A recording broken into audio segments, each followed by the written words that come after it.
বন্ধুরা আজকের এই ভিডিওটা দেখার পরে আপনার 500 থেকে 1000 টাকা পর্যন্ত সেভ হবে। কেন বলছি এটা হয়তো এখন বিশ্বাস করতেছেন না, বাট আজকের ভিডিওতে এমন একটা কাজ দেখাবো যে কাজটা করতে গেলে আপনাদের থেকে 500 বা 1000 টাকা কিন্তু সার্ভিস সেন্টার নিয়ে নেয়। আর সেই কাজটা আপনি ঘরে বসে নিজেই করতে পারবেন। আর এর জন্য যে সফটওয়্যারটা প্রয়োজন সেটা আমি ফ্রিতে আপনাদেরকে দিয়ে দিব, সেটার জন্য কোথাও ছোটাছুটি করতে হচ্ছে না।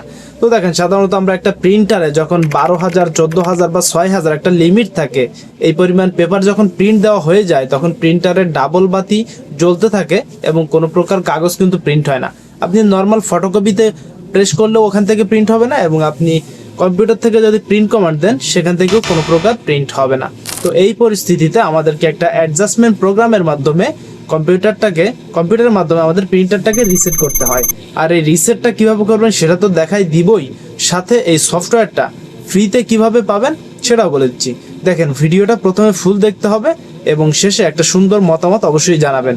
আর আমাদের চ্যানেলে যারা নতুন আছেন চ্যানেলটাকে সাবস্ক্রাইব করবেন। আমি আমার এই ভিডিও ডেসক্রিপশন বক্সে আমি কিন্তু গুগল ড্রাইভের লিঙ্কের মাধ্যমে সফটওয়্যারটাও আপনাদেরকে একদম ফ্রিতে দিয়ে দিব, সফটওয়্যারের পাসওয়ার্ড সহ সব কিছু দিয়ে দিব, যেটার মাধ্যমে আপনি ঘরে বসেই ইপসনের L3210, 3211, 3216, 3250, 3251 সহ আরও বেশ কয়েকটা মডেলের প্রিন্টারগুলোকে আপনি রিসেট করতে পারবেন। তাছাড়া পরবর্তীতে আপনি কোন প্রিন্টার রিসেটের প্রোগ্রামটা চান সেটাও কিন্তু কমেন্টসে জানাতে পারেন, তাহলে পরবর্তীতে আমরা সেই বিষয়ে একটা ভিডিও আনবো। তো আর কথা না বাড়িয়ে সরাসরি ভিডিওর মেন পার্টে চলে যাচ্ছে। অবশ্যই ভিডিওটা বেশি বেশি শেয়ার করে সবাইকে দেখার সুযোগ করে দিবেন, এবং যাদের এই প্রচুর পরিমাণ টাকা খরচ করে প্রিন্টারটাকে সার্ভিস করানো লাগতেছিল সার্ভিস সেন্টারে গিয়ে তাদেরকে একটু মুক্ত করবেন। আসলাম কম্পিউটার স্ক্রিনে। এখন আমাদেরকে এই প্রোগ্রামটি প্রয়োজন হবে। আমরা প্রোগ্রামের উপরে ডাবল ক্লিক করে এটাকে ওপেন করলাম, এটাকে ক্লোজ করে দিচ্ছি। দেন এদিকে দেখতে পাচ্ছেন শুরুতেই আমাদের password.txt একটা অপশন আছে, এখানে আপনারা ক্লিক করবেন। এই ফাইলটাই কিন্তু আপনাদেরকে দিয়ে দিব। তারপর এইটুকু আপনারা এখান থেকে কপি করে নেবেন, তারপর এটাকে ক্লোজ করে দিবেন। এখন এই যে অ্যাডজাস্টমেন্ট program.exe এটাতে ডাবল ক্লিক করবেন, এটা কিন্তু এখানে রান করবে। তো রান করলো দেখতে পাচ্ছেন। আর রান করার পরে আপনি এখান থেকে জাস্ট সিলেক্টের উপরে ক্লিক করতে পারেন এবং আপনার মডেল নেম, প্রিন্টারের মডেল কোনটা, এতে সিলেক্ট আগে করতে হচ্ছে, কারণ যেহেতু এখানে অনেক ধরনের মডেলের প্রিন্টার একসাথে রিসেট করা যাবে। যেমন দেখেন 1210, 1211, 1216, 1250 এই সহ আরও দেখতে পাচ্ছেন এখানে অনেকগুলো মডেল কিন্তু আছে।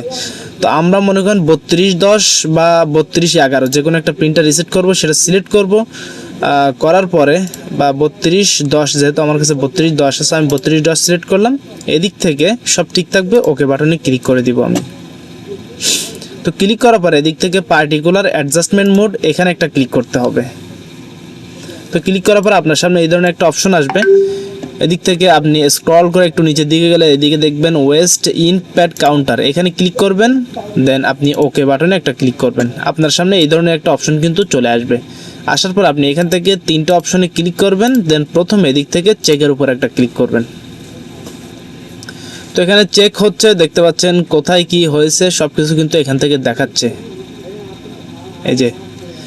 তো এরপরে আপনি এখানে আবারও টিকমার্কগুলো সবগুলোতে দিয়ে দিবেন। দেওয়ার পরে জাস্ট ইনিশিয়ালাইজ এটাতে একটা ক্লিক করবেন। আমি করতেছি না কারণ আমার প্রিন্টার আপাতত ঠিক আছে, কারণ আমি এই ভিডিওটা করার আগেই আমার প্রিন্টারের সমস্যা হয়েছিল, তাই আমি তখনই ঠিক করে কাজগুলো চালিয়ে নিয়েছি, যে কারণে এখন আর আপনাদেরকে ওটা দেখাতে পারতেছি না।